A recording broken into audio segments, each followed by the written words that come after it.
this is pretty amazing, and this bookstore is just an extraordinary thing. It's one of the most miraculous things that's happened for poetry in Austin since I've come here. And you're probably all writers. Probably most of you are poets. And you know that the two hardest things are getting your work done, but also maintaining your spirit. And this is a place that I feel is here to maintain our spirits. And it's a wonderful thing you've done. Thank you very much.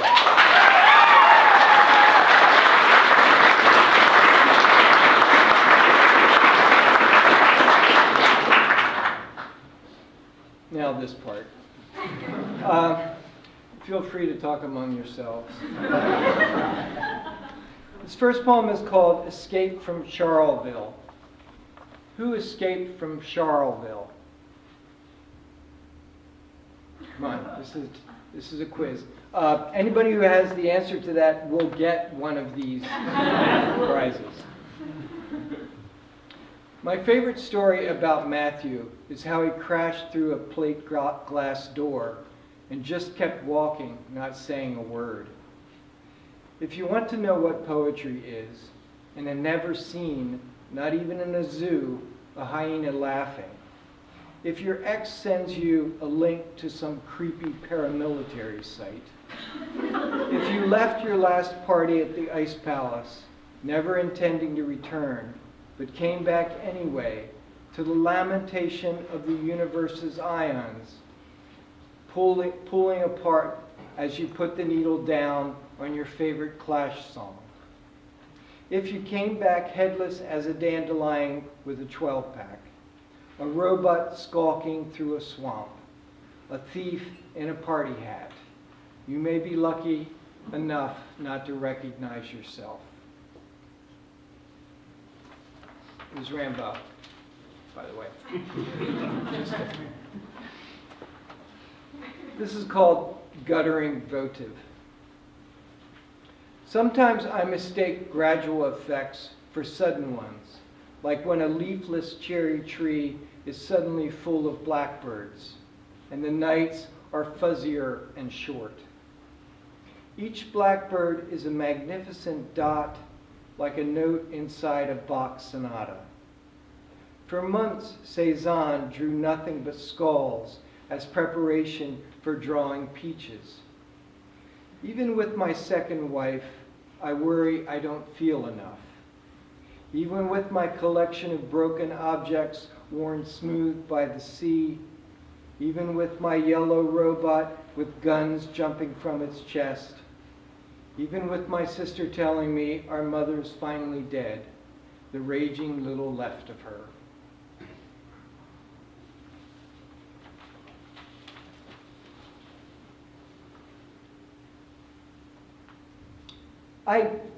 Most of you know that I teach poetry workshop, I teach creative writing, and it's probably no secret either that most of the time I'm doing that, I wonder what the hell's going on. And then once or twice a year I'm asked to provide a syllabus.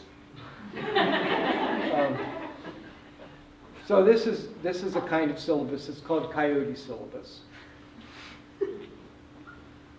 And I think of it as an assignment for an undergraduate class.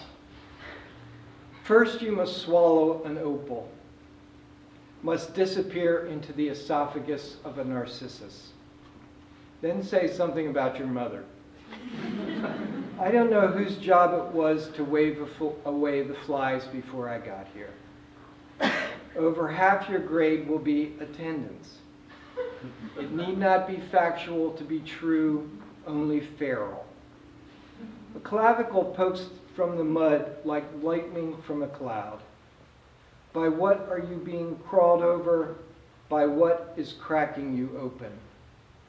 Can you believe what passes for music around here?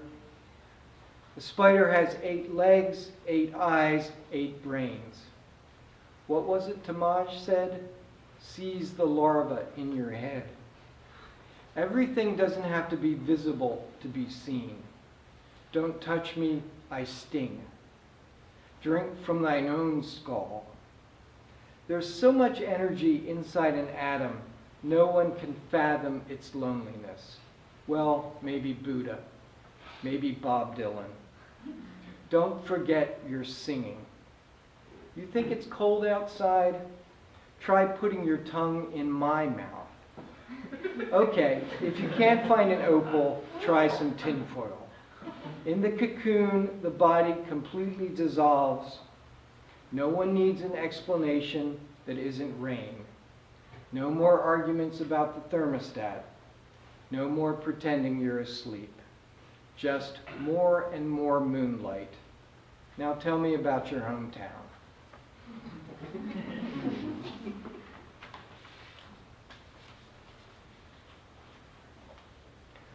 You know, when you sit down and you're trying to write and all that goes through your head is things that other people wrote?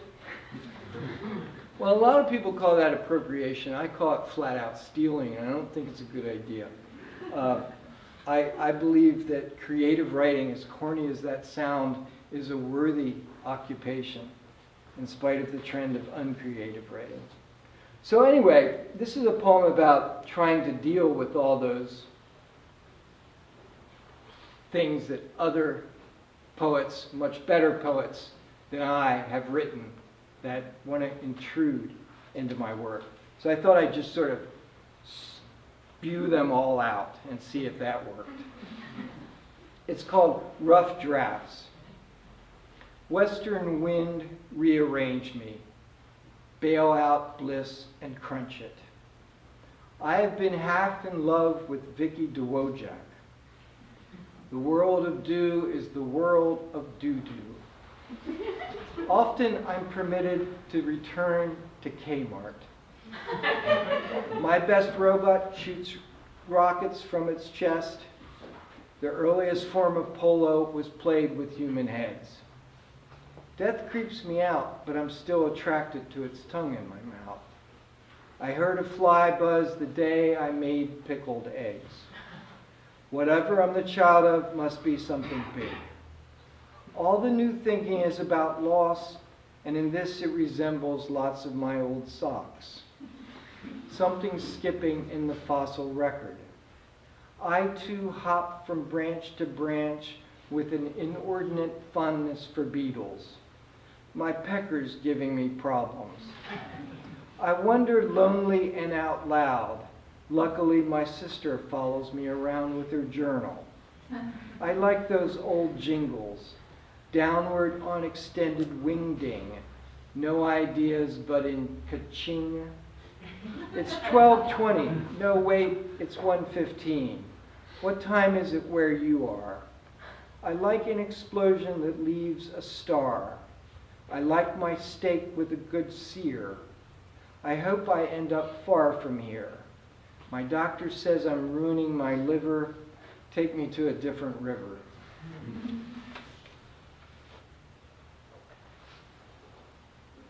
One of the paradigms of poetry that we sort of have been stuck with particularly since Romanticism, is the poem that gets to the point that says, and then I realized. And then I realized I could see into the life of things. And then I realized everything I thought was wrong before that. So I thought of writing a poem that was just condensed to those moments. It's called Romanticism 101. Then I realized I hadn't secured the boat. You know what happens so often when I give readings? It's just like I feel like I could quit after the first line, and that would be the best thing. But then there's all this time to fill up, right? Then I realized I hadn't secured the boat. Then I realized my friend had lied to me. Then I realized my dog was gone, no matter how much I called in the rain. All was change. Then I realized I was surrounded by aliens disguised as orthodontists having a convention at the hotel breakfast bar. Then I could see into the life of things. That systems seek only to reproduce the conditions of their own reproduction. If I had to pick between shadows and essences, I'd pick shadows. They're better dancers. They always sing their telegrams. Their old gods do not die. Then I realized the very futility was salvation in this greeny entanglement of breaths. Yeah, as if. Then I realized even when you catch the mechanism, the trick still convinces. Then I came to in Texas and realized rockabilly would never go away. Then I realized I'd been drugged. We were all chasing nothing, which left no choice but to intensify the chase. I came to handcuffed and gagged. I came to intubated and packed in some kind of foam. This too is how ash moves through water. And all this time the side door unlocked. Then I realized repetition could be an ending. Then I realized repetition could be an ending.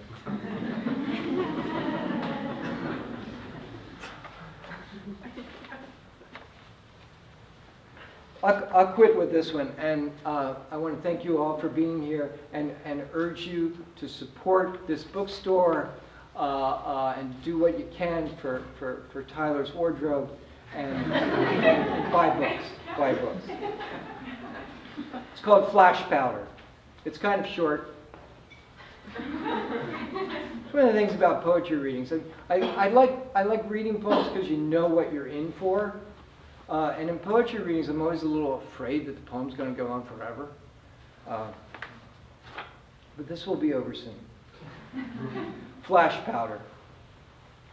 Tonight when I look out the hotel window, the bells inside me are quiet. But they start again, walking through the park to the statue of the sun stepping on a giant crab. Sunset wears a crown like a wound wears a crown. Even then the gods are at work. The eyes see something beautiful beyond. The shells of attending snails twirling like galaxies made into mathematical formulas, like flames trying to become a rose. It all makes sense, promised the physicist, piling on more and more dark matter like in a Lou Reed song. Please, please, please, peals the oblongata. What the fuck with everything? Thank you.